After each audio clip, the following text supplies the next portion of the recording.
The idea of owning an Osmo Pocket, a tiny camera on a gimbal, always intrigued me, but it was always sort of on a nice-to-have list, and it was kind of hard to justify spending money on it. Between my drones and GoPros and personal cameras and work cameras, the Pocket line felt unnecessary, and I was never really impressed with the image quality of the Pocket 1 or 2, but with a larger 1-inch sensor, I thought I would give the Pocket 3 a go.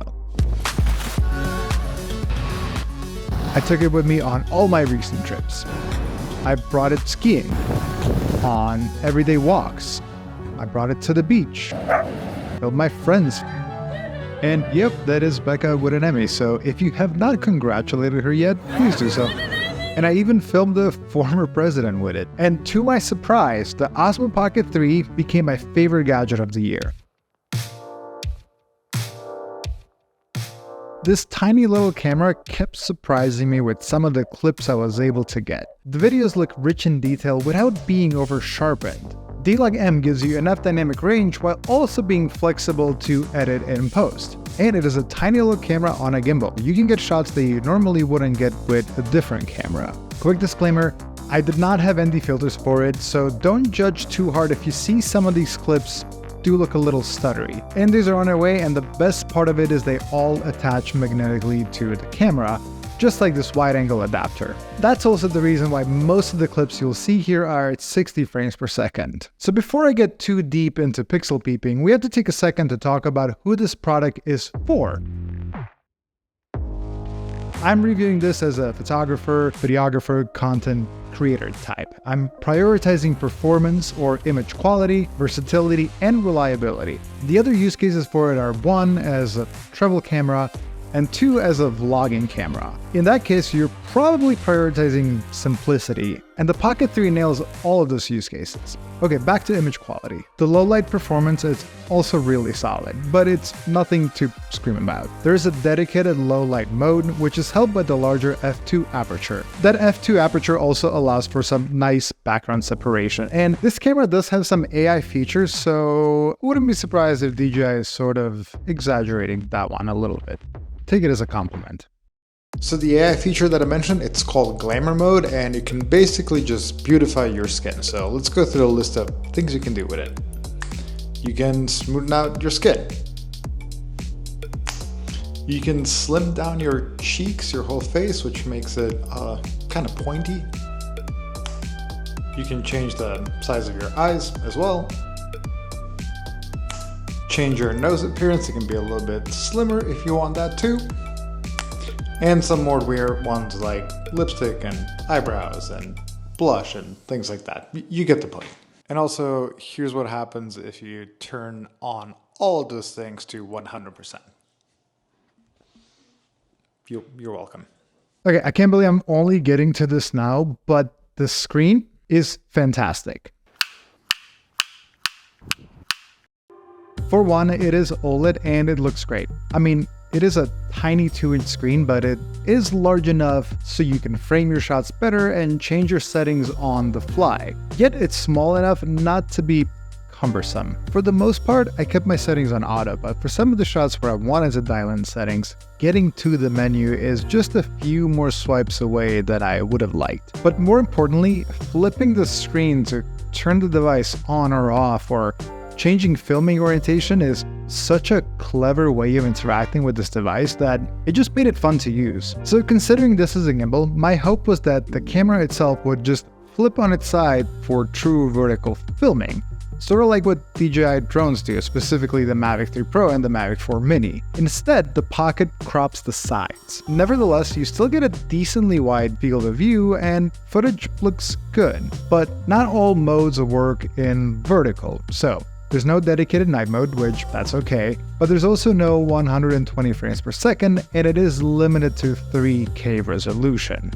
Kinda bummed out about those two. at stock photos. So I really didn't use the Pocket 3 for still photos as much. They look fine, nothing wrong with them, and it's nice that you can capture them, but I'd still rather reach for my more versatile phone with multiple lenses or my dedicated camera. With the Pocket 3, you can shoot square photos, 16:9 photos, or panorama photos, and that's about it. The default photos look nice, but the panoramic ones, they kind of tweak the color a little bit. They're just not consistent throughout, as you can see right here. Okay, here's a long list of other things I've noticed using this device. So, the build quality and the accessory system is great here. The bundle costs $120 more, but it is worth it. You get a tripod mount, tripod legs, external battery, which is great, and this handy DJI Mic 2 microphone and a carrying case. The cover for the gimbal is well built and has a dedicated spot for storing your wide angle or mist filters, which is also magnetic. I love that touch.